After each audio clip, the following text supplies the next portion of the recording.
Vamos lá. A aula de hoje será de traumatismo e de ferimentos.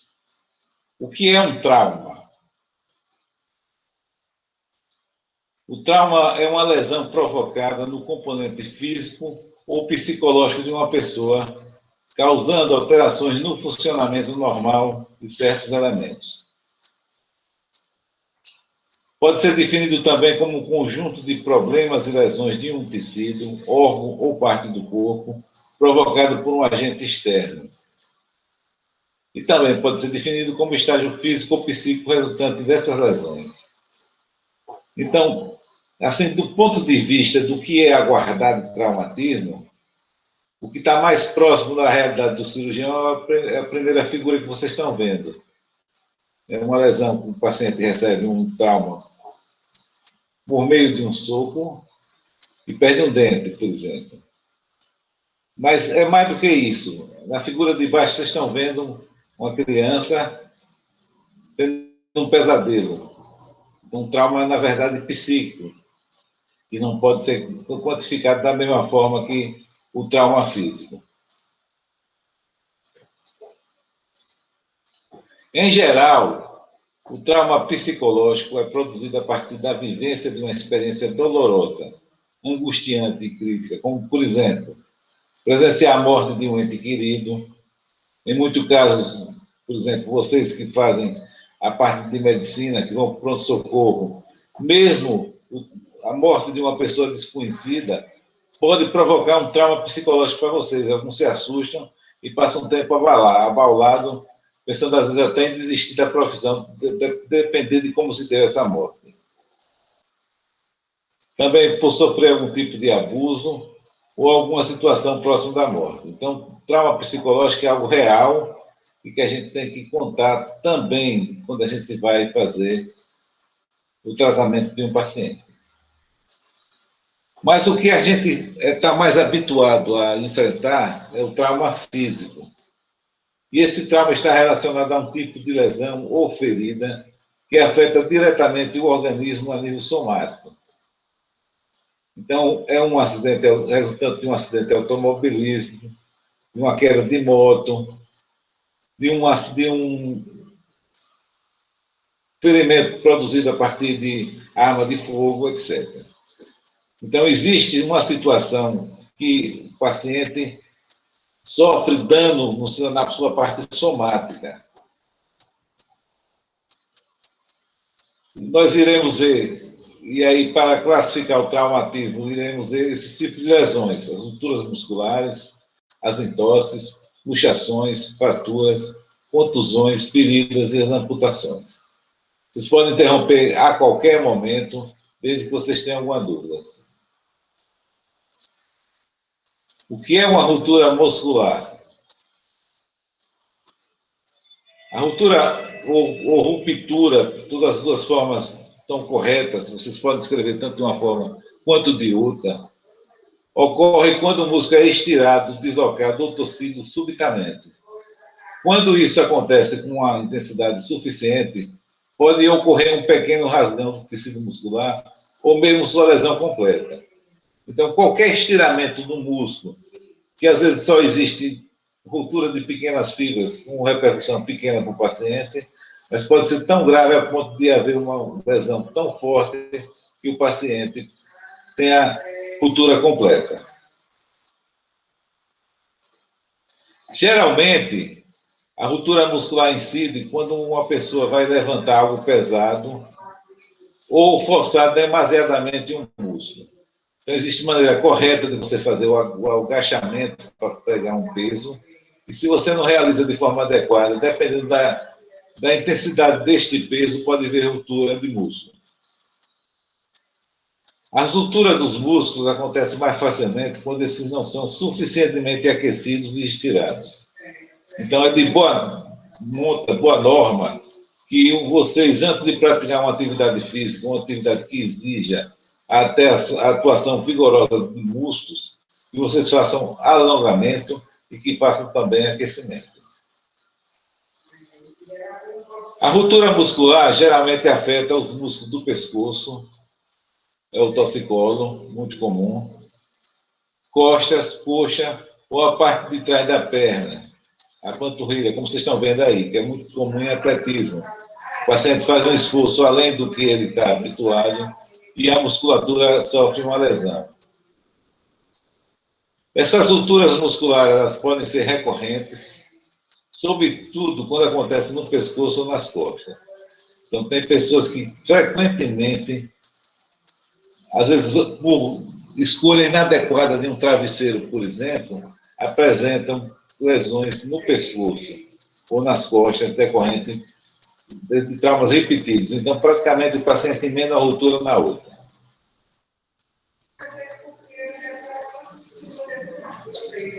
Normalmente, o paciente que tem uma ruptura muscular, ele apresenta uma dor aguda, que ele define de forma muito apropriada, como se fosse uma fisgada. Ele está correndo, aí relata que no processo de corrida apresentou, por exemplo, uma fisgada na panturrilha.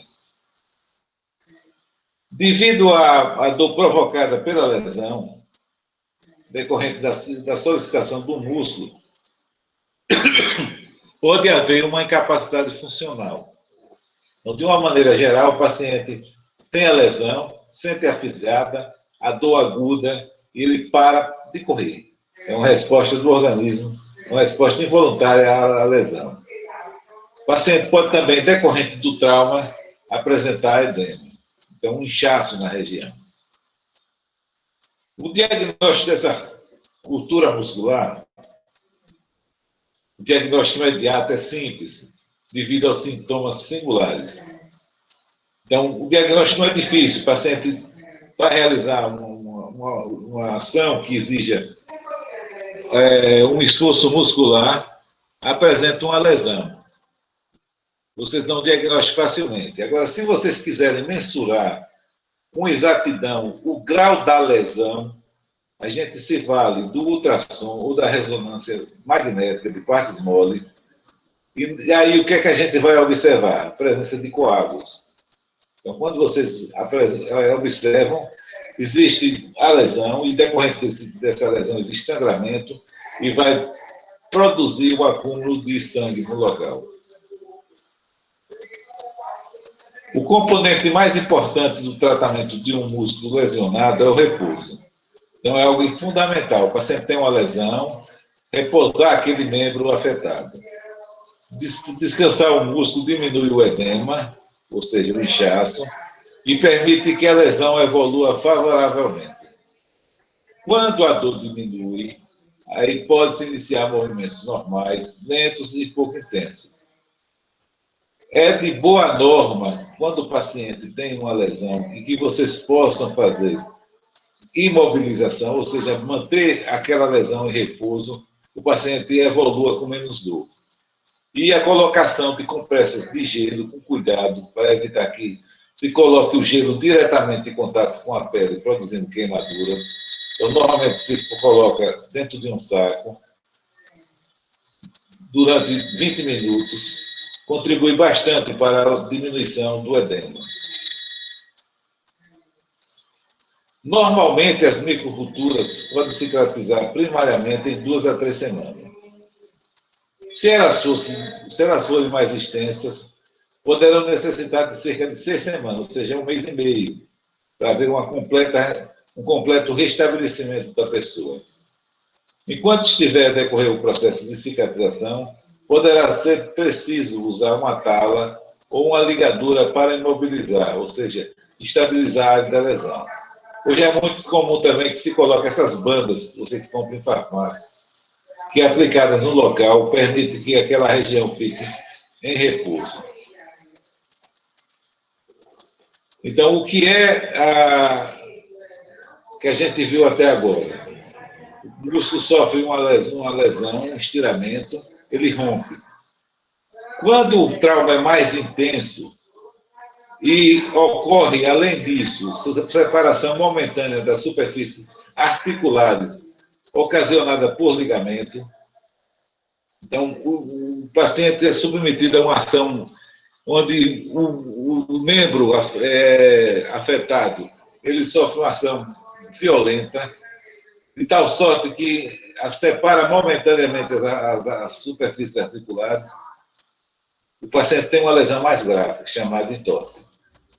Exemplo, vocês estão caminhando e de repente torce o pé. O que é que vai ocorrer quando isso ocorre? Então, o paciente vai ter uma dor severa, a área vai ficar inflamada, vai ficar inchada. Algumas vezes vocês observam isso que vocês estão vendo. Ó. Além do inchaço, é muito comum que a região fique roxa. Por quê? Porque, havendo sangramento, isso vai ser manifestado pela presença do que a gente chama de equimose. Então, essas manchas roxas são denominadas equimose. O paciente tem uma impotência funcional, ou seja, ele fica incapacitado de executar os movimentos que essa articulação exige. Então, repetindo, o paciente tem dor severa. Professor, só fazer uma sugestão para o senhor desligar a sua câmera, porque eu acho que, não sei se é só aqui, mas eu conversei com outra pessoa e parece que o áudio está falhando um pouco. Aí talvez se o senhor desligar a sua câmera vai ficar melhor para a gente te ouvir. Tá, deixa eu desligar então, só um minuto.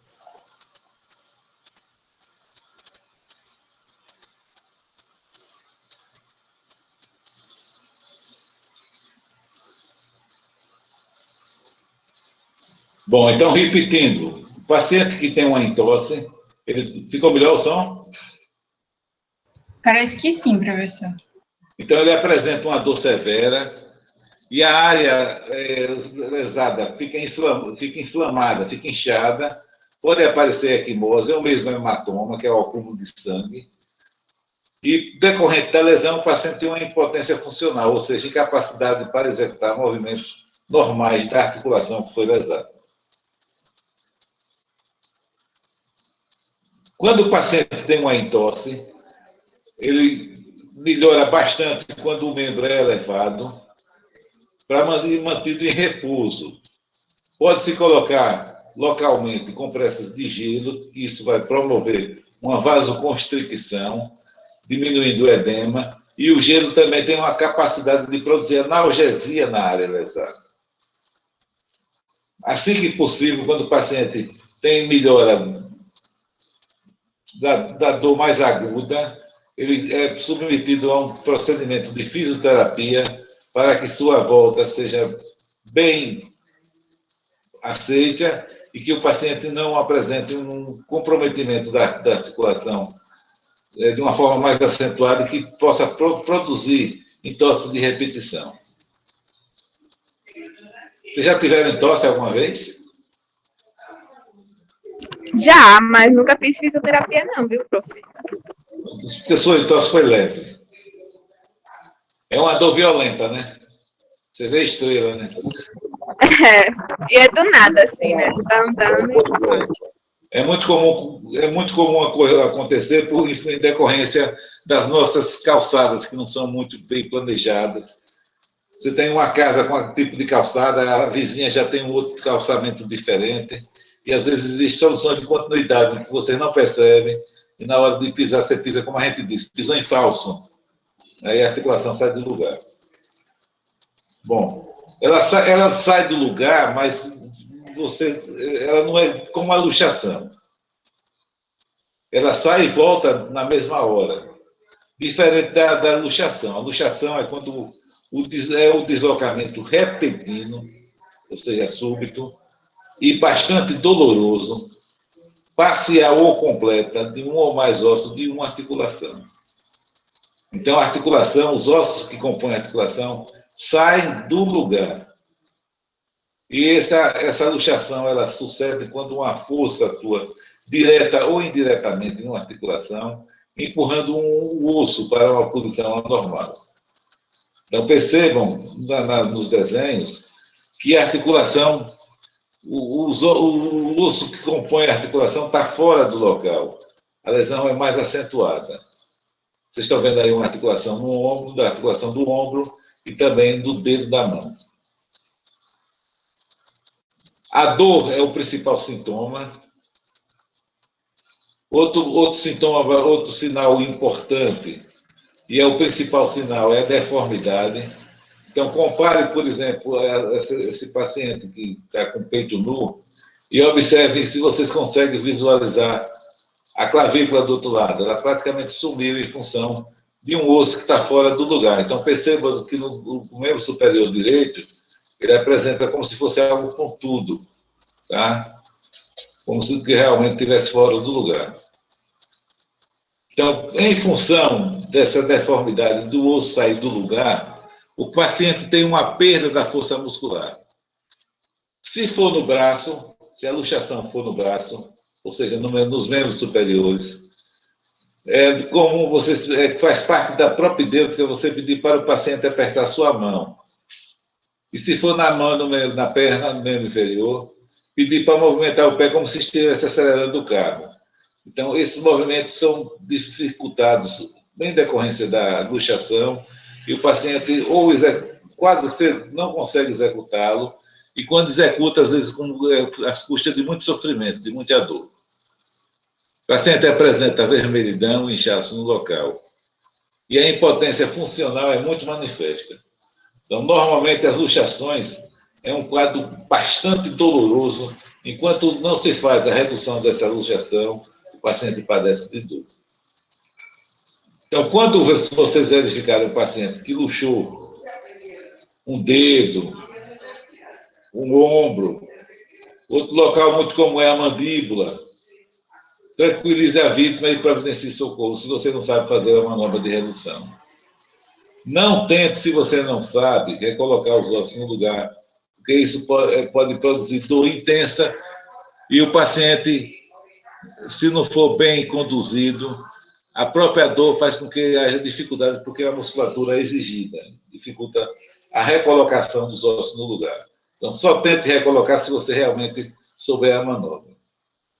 A movimentação da vítima deve ser feita com extremo cuidado e delicadeza, levando-se em consideração a dor intensa que ela está sentindo.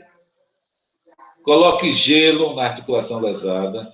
Isso pode ajudar a reduzir o inchaço, controlar a hemorragia interna e o acúmulo de fluidos em torno da articulação lesada. Então, percebam que gelo é algo comum que vocês podem usar logo a seguir ao trauma, porque ele anestesia e ele diminui o edema. O procedimento da imobilização da luxação é exatamente o mesmo usado nos casos em que o paciente tem fratura e que o osso é reduzido.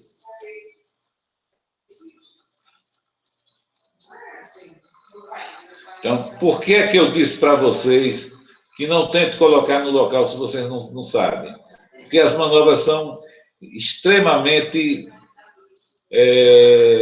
requer um manuseio do osso de uma forma que você aproveite ao máximo a sua fisiologia. Então, aí estão alguns exemplos, alguns são bem violentos. Aí perceba, por exemplo, essa de baixo, que o médico coloca o pé dentro do sovaco do paciente e realiza um movimento, às vezes, bastante... que emprega uma força intensa, e isso pode apresentar dor para o paciente. O primeiro episódio de uma luxação pode ser tratado conservadoramente com fisioterapia e fortalecimento muscular. Então, o paciente tem a lesão, ele é orientado para fazer fisioterapia e, principalmente, para que não haja repetição e esse procedimento torne-se um procedimento recorrente, o paciente precisa fazer um fortalecimento da musculatura. Os pacientes que apresentam lesões do ligamento, da cartilagem ou lesões ósseas, normalmente só obtêm melhora após o tratamento cirúrgico. Então, desde que seja respeitado o ligamento, a cartilagem e não havendo lesão óssea, quase sempre o tratamento conservador de redução e imobilização da área luxada é suficiente para que o paciente evolua bem. Atualmente, a técnica cirúrgica mais indicada é a artroscopia. Então, ao invés de você abrir com um trauma bastante grande a articulação, hoje o procedimento mais indicado é aquele que você faz, a artroscopia. Então, um procedimento que não tem uma agressão tão grande quanto se for quanto aquele feito aberto.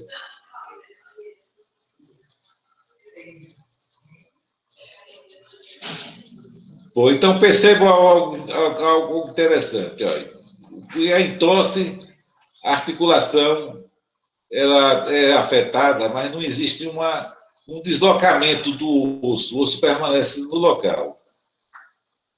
Quando ocorre uma luxação, o osso sai do local, ele sai do local normal da articulação. E quando esse osso é roto, aí você já tem uma lesão muito mais grave, que são as fraturas. Então, as fraturas são lesões que causam rompimento ou trincamento de um osso.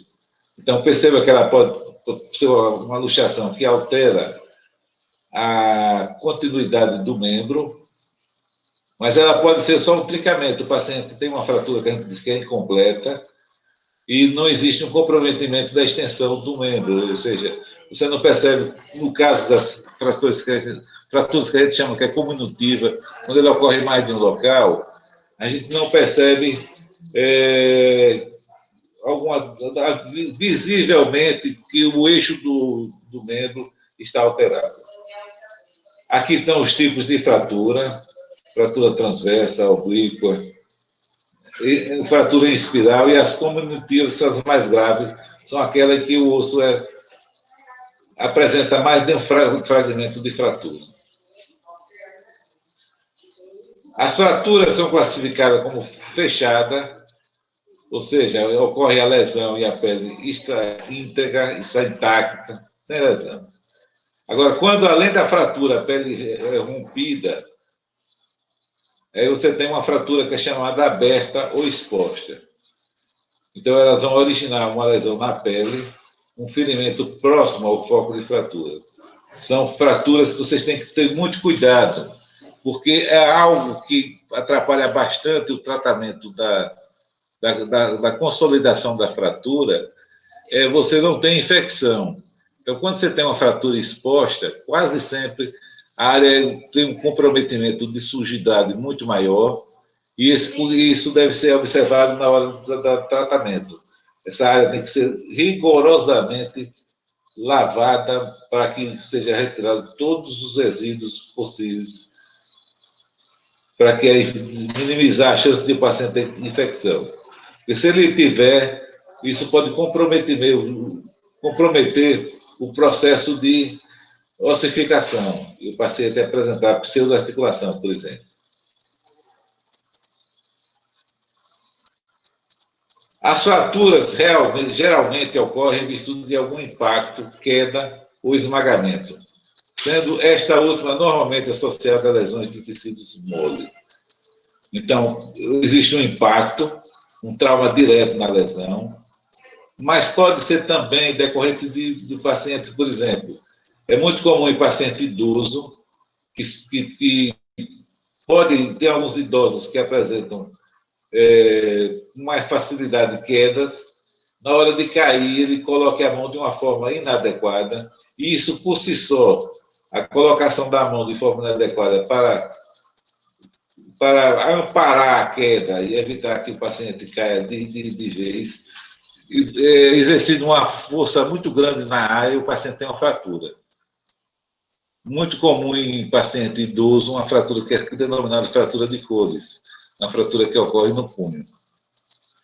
Então, pode ser por trauma direto, vocês vejam, por exemplo, esse jogador de futebol, o paciente sofreu uma lesão, um impacto no meio da perna e com uma fratura bastante importante.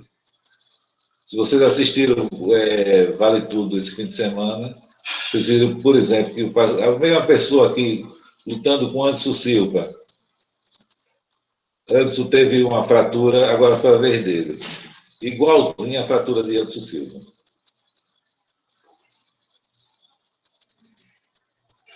A perna ficou em duas, né, professor? Pois é. É uma coisa bastante assustadora, né? O tipo de lesão que ficou. Como é gelatina a perna do cara? Então, o trauma é suficiente para produzir a fratura. Agora, tem fraturas que são mais fáceis de ocorrer e que vocês precisam estar ligados nelas. Por exemplo, fraturas patológicas. As fraturas patológicas, elas são resultantes de esforço leve, que normalmente não causa alterações ósseas e ocorre algumas vezes de maneira espontânea, ou seja, sem nenhum exercício de força externa. E por que ocorrem essas fraturas patológicas? Elas acontecem em virtude da fraqueza óssea dessa estrutura, em consequência de uma osteoporose ou de um câncer nos ossos. Então, são fraturas espontâneas. As pessoas, sem querer nem para querer, de repente, o osso se parte por uma fraqueza da estrutura óssea. Já a fratura por estresse, ela é resultante de uma pressão frequente e repetitiva, e é muito comum em atletas. E, mais comumente, o local atingido são os membros inferiores. Então, perceba que se vocês olharem para o pé, vocês vão perceber que tem uma fratura, e essa fratura é decorrente de esforço repetitivo. Por exemplo, aqueles pessoas que participam do... Como é que chama? Ironman. São competições que o paciente corre durante horas e horas a fio. Então, o trauma repetitivo nos pés pode fazer com que o paciente, no decorrer desse procedimento, apresente uma fratura. O que é que deve ser feito quando o paciente apresenta uma fratura? Então, a gente tem que tomar cuidado com fratura, não só quando o paciente chega no hospital, mas principalmente quando a gente presta assistência a um paciente que sofreu um trauma, por exemplo, um trauma automobilístico, e apresenta fratura. Então, mesmo você médico, se você não estiver habilitado para fazer o tratamento de redução da fratura, você tem que ter cuidado. Então, é melhor não fazer besteira. Então, não mobilizar o acidentado se não for absolutamente necessário, ou seja, se houver risco de incêndio, para evitar agravar a fratura. Então, o paciente que está com fratura, manter ele o mais estável possível, evitar estar fazendo movimentos desnecessários, porque isso pode comprometer o tratamento. É muito importante se remover anéis, pulseiras e relógios. Você sabe por quê? Porque pode correr o risco do membro inchar e essas coisas ficarem presas. Exatamente. Principalmente anéis. Então, está atento a isso, tá certo? E você pode ter somar outra lesão, ter isquemia de algum dedo, por exemplo. Imobilizar o local da fratura sem redução, incluindo articulações adjacentes com talas rígidas, sempre evitando movimentos bruscos da área afetada. Então, não é de bom tom se fazer a redução no local onde o acidente ocorreu. Normalmente ele é feito em ambiente hospitalar. Então, o que é que se faz para que o paciente não tenha dor? Você colocar uma tala, confeccionar uma tala, na maioria das vezes de forma improvisada, já que se não tem os artigos apropriados, uma telha, um pedaço de madeira, seja com o que for. E essa imobilização, além de incluir a articulação adjacente, deve ser incluída as articulações adjacentes para que você tenha um repouso maior da área afetada. Então, quando está tudo feito, prestado primeiros socorros, o paciente é transferido para o hospital para o tratamento definitivo. E para esse transporte, a gente releva os membros para evitar edema e esse membro deverá estar imobilizado. Quando a fratura é exposta, ela deve ser coberta com curativos esterilizados para conter a hemorragia através de compressão antes da imobilização. Então, o paciente está com a fratura exposta, pega assim um pano limpo e comprime a área afetada para diminuir o sangramento. Só depois é que se faz a imobilização. Nós temos que fazer a imobilização com membros sangrantes.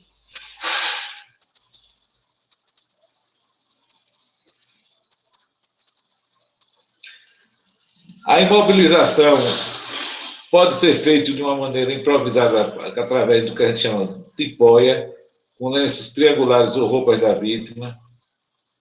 Ou pode ser feito também com, por exemplo, o SAMU já tem no seu kit de atendimento suportes rígidos que fazem com que a imobilização se faça de uma maneira mais adequada, como vocês estão vendo embaixo. Tá? Um meio mais apropriado de imobilizar. Ou pode ser feito os dois meios. Você, além de usar esses suportes rígidos, e fazer também o uso de talas, até para diminuir edema e diminuir a dor do paciente. Aí está um exemplo de imobilização, com talas rígidas em ambos os lados e acolcheamento é uma coisa importante. Acolcheamento das laterais, para evitar que o que você usou para imobilizar o membro termine lesando também a pele. Tá? Então, esse acolcheamento, além de servir para amortecer, vai servir como um amortecimento intermediário, evitando que o osso saia do lugar. Bom, vamos em frente. Vamos agora ver situações que é mais comum para o cirurgião geral. Tá? O que é uma contusão? A contusão é a lesão que ocorre sem romper a pele, causando inchaço ou esmagamento da pele. Cuidado e atenção, a contusão pode ocultar uma lesão interna grave. Isso é que vocês têm que ter em mente.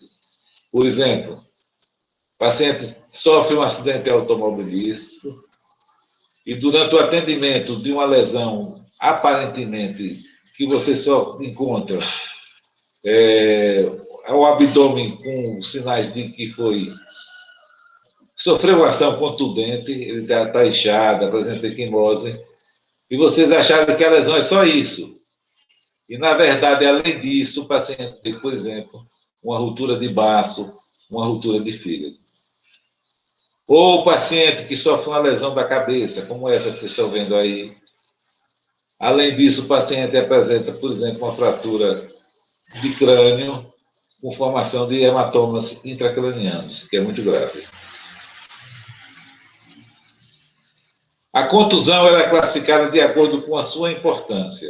Contusão simples, contusão de primeiro grau ou equimose, contusão de segundo grau ou hematoma e contusão de terceiro grau. Então, vamos ver cada uma delas. A contusão simples é agressão em grau mínimo, causando somente vermelhidão da pele sem maiores complicações. Então, quando a mãe pega uma criança e bate no bumbum, tá? Tem uma lesão, uma contusão, mas não vai produzir uma lesão muito séria, desde que a força empregada não seja excessiva. No máximo, o que acontece é a vermelhidão da pele, sem maiores complicações. Quando a lesão é mais acentuada, ocorre ruptura de pequenos vasos, que dá lugar ao acúmulo de sangue no intestino, na região intersticial. Então, isso vai ser manifestado pela presença de um arroxeamento da pele, que a gente denomina de equimose. Quando o extravasamento de sangue é maior,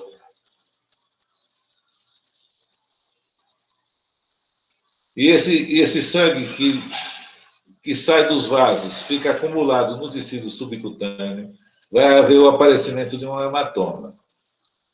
Então, esse é um exemplo muito comum. O paciente que sofre um trauma na cabeça, e a cabeça tem um comportamento importante, que é a presença de uma galha subeponeurótica. O osso ele fica contido, ele não se infiltra no intestino, ele fica acumulado pela presença de coágulos e a parte líquida, e forma isso que vocês estão vendo aí, que a gente denomina comumente de galo. Na parte de baixo, vocês estão vendo um outro exemplo de hematoma, onde foi feita a incisão do local. A área foi comprimida e, como ação dessa compressão da área lesada, exige a saída de coágulos. Então, além de sangue líquido, a parte líquida existe também a parte sólida.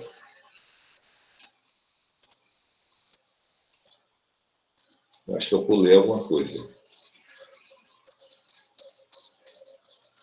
Bom, então, contusão de segundo grau é aquela onde existe formação de hematoma. E a de terceiro grau, quando existe morte de tecido.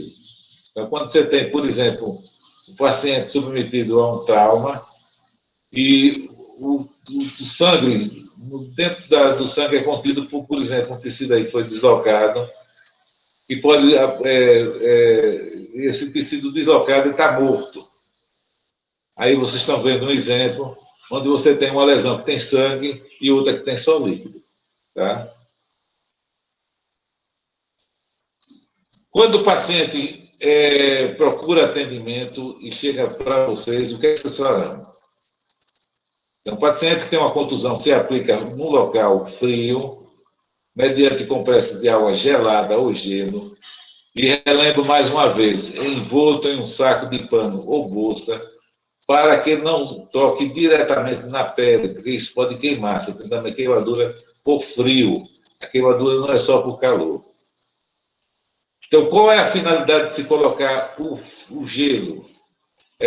Vai haver um menor aporte na área lesada, um menor aporte sanguíneo, o paciente vai ter uma isquemia no local, e isso representa menos edema, menor sensibilidade, ou seja, você tem anestesia das terminações nervosas. Além disso, o paciente é colocado em repouso, a área, se possível, imobilizado, o membro elevado.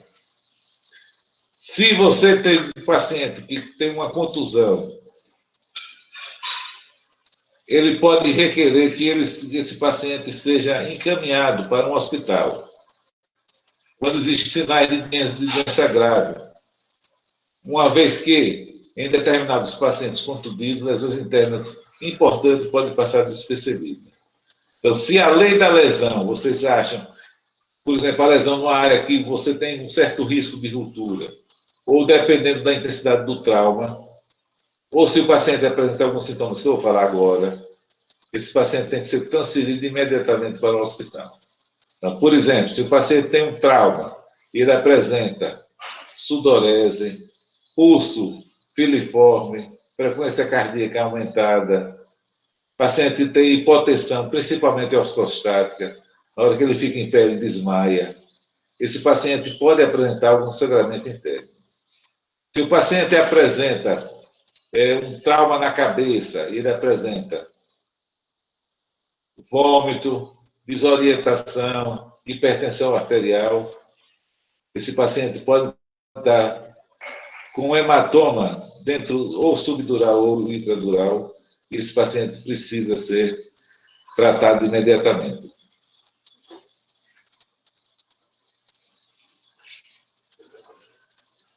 O que é um ferimento? O ferimento é uma lesão tecidual causada pela agressão das partes mole por objetos cortantes, contundentes ou perfurantes.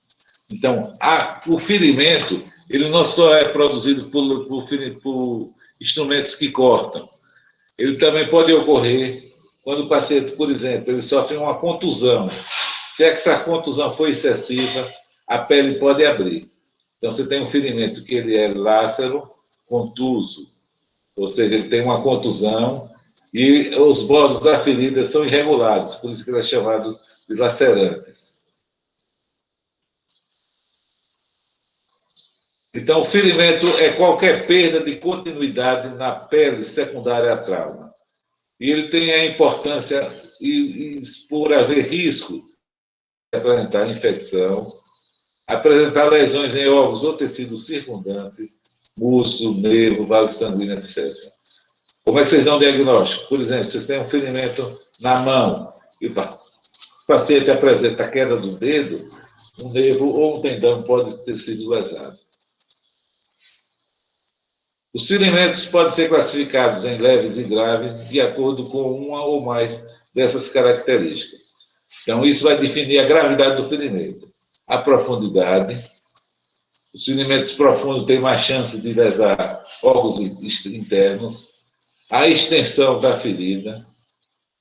A localização, por exemplo, um ferimento na face, por menor que ele seja, é um ferimento que ele exige um cuidado maior pela questão estética. Então, ele pode ser classificado como uma lesão grave. A localização, a sujidade, a evidência de corpos estranhos ou sinais de infecção também compromete o prognóstico da ferida. Então, se você tem uma ferida com infecção, você tem que tratar não só a ferida, mas principalmente a infecção local. O ferimento mais simples é aquele que a gente denomina de abrasão ou escoriação. Então, o que é que a gente pode perceber aí? O paciente tem a pele como se fosse lixada. Não existe uma solução de continuidade evidente. Ou seja, não existe cultura completa da pele. Só suas camadas superficiais são atingidas. E, normalmente, são ferimentos que evoluem bem, determinando, praticamente não determina cicatriz. O ferimento é denominado cortante quando os bordos são de tal forma regulares que parecem que eles foram produzidos por um bisturi cirúrgico. Tá? Então, existe uma regularidade dos bordos. O ferimento é denominado perfurante quando ele tem quando ele é mais profundo do que largo. E quando ele perfura órgãos importantes. Esse que vocês estão vendo é um paciente com anzol que perfurou a pele integralmente. O ferimento é denominado corte contuso, quando você tem um corte, mas perceba que os bordos da ferida estão macerados. Então, quando eles estão macerados, houve uma certa contusão para produzir esse ferimento. Eles também são chamados de lácerocontusos. É muito importante para vocês essa situação que vocês estão vendo aí. Um ferimento impactado. O paciente chega no pronto-socorro com um vidro no pé, ou com um prego na cabeça, como vocês estão vendo. Eu já vi situações muito mais graves do que isso. Eu já vi paciente chegar, por exemplo, com a marcha do carro introduzida na perna completamente. Eu já vi um paciente que construiu uma espingarda caseira para caçar e durante a caça, o tiro promoveu o deslocamento de partes, fazendo com que o cano da espingarda transfixasse a cabeça. O paciente chegou com um cano enfiado na cabeça. O tratamento foi feito e você retiraram uma marretada desse cano. O paciente, como sequela, ficou cego de um olho. Esses ferimentos, o cuidado que vocês devem ter é com o objeto que está impactado. Vocês não podem, por exemplo, na rua, num ambiente público, fazer a retirada desse objeto, porque ele pode estar tamponando com sangramento. Então, a retirada de um objeto que produziu a lesão pode ocasionar algo mais grave, que é a hemorragia vultosa, e o paciente tem um comprometimento que pode chegar até o óbito. Esse é um ferimento que tem entrada e tem saída. É um ferimento produzido por arma de fogo. É um ferimento que a gente diz que é transfixante. Ele entra e ele sai. Esse é assustador. O paciente, além do ferimento, ele tem exposição de vísceras. O paciente recebeu um ferimento e que ocasionou a saída do intestino. Esse é o ferimento que você tem um comprometimento de perda de pele importante. É mais difícil de se tratar. Existe tratamento especializado do cirurgião plástico. É um tratamento que a gente chama lacerante. Às vezes você pega o paciente com uma lesão desse tipo e a pele chega praticamente íntegra, mas afastada. A gente chama de desenluvamento. Tratamento também muito complicado. Você pode ter necrose da pele, mesmo com todos os cuidados que você usa para fazer a cobertura com essa pele da área lesada. E essas são lesões muito mais graves, quando o paciente tem ferimento e chega com partes amputadas. Então, quando o paciente chega no pronto-socorro com ferimento, esse ferimento tem que ser limpo e a limpeza é feita ao redor. Tá? Evita-se colocar dentro da ferida antisséptico. O antisséptico deve ser colocado somente na periferia. Então, o local, a área comprometida, normalmente ela é lavada com soro fisiológico de preferência em jato, porque a sujidade sai com mais facilidade. Então, pega esse soro fisiológico, coloca-se dentro de uma seringa e faz o movimento de limpeza. Remover corpos estranhos que estejam soltos. Realizar curativo oclusivo com gaze seca ou pano limpo, se você estiver num ambiente afastado, para evitar. A compressão vai promover a homeostasia, vai promover que não haja sangramento. Não use diretamente sobre a ferida. Atenção, pessoal, não usar álcool, principalmente algodão, que é algo que suja bastante a ferida, que solta aquelas fiapas que são difíceis de você retirar depois.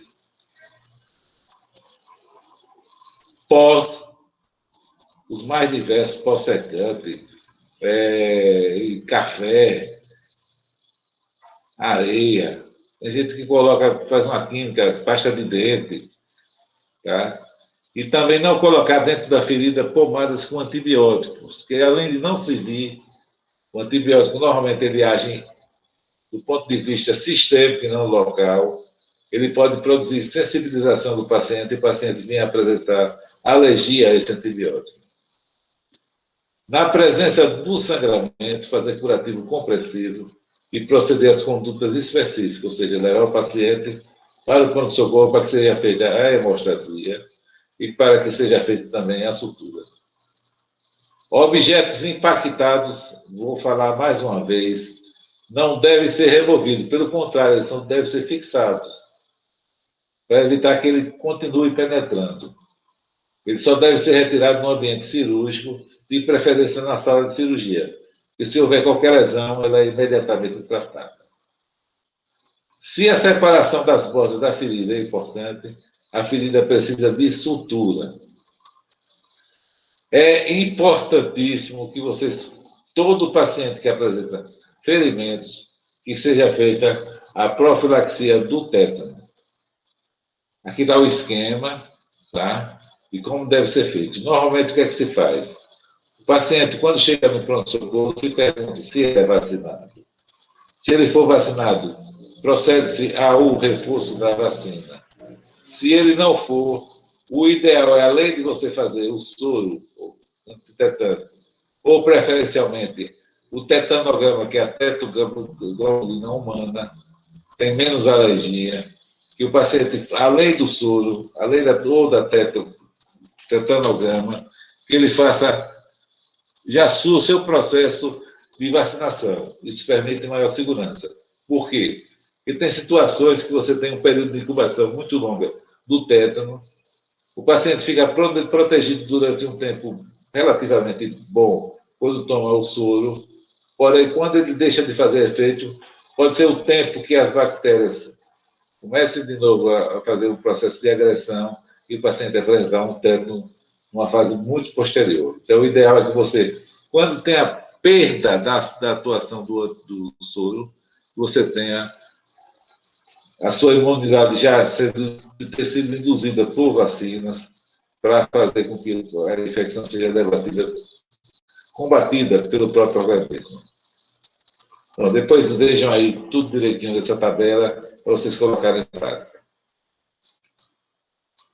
O paciente que chega com amputações, o que é que deve ser feito? Então, lavar com água corrente a parte amputada, colocar num saco ou recipiente, de preferência esterilizado, contendo soro fisiológico, colocar em recipiente maior contendo gelo, saco plástico, geladeira ou isopor similar, mantendo a temperatura baixa. Lavar com água corrente a parte proximal, que é o coto, onde vai ser o processo de colocação do membro amputado. Fazer um curativo compressivo sem apertar muito. E outra coisa, evitar a ligadura de vasos.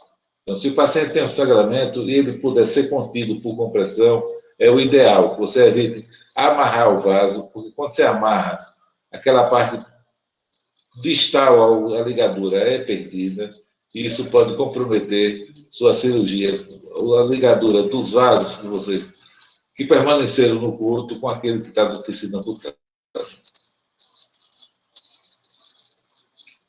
Bom, estou à disposição para perguntas. Esteja à vontade.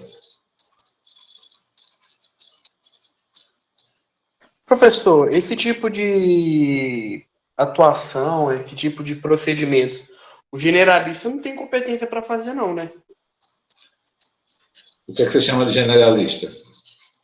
Uai, a pessoa que acabou de sair da faculdade é um generalista que não tem, sei lá, pessoa, colocar o dedo da pessoa na mão amputada dela vai ser eu ainda não, para mim é bem difícil pensar numa coisa desse tipo.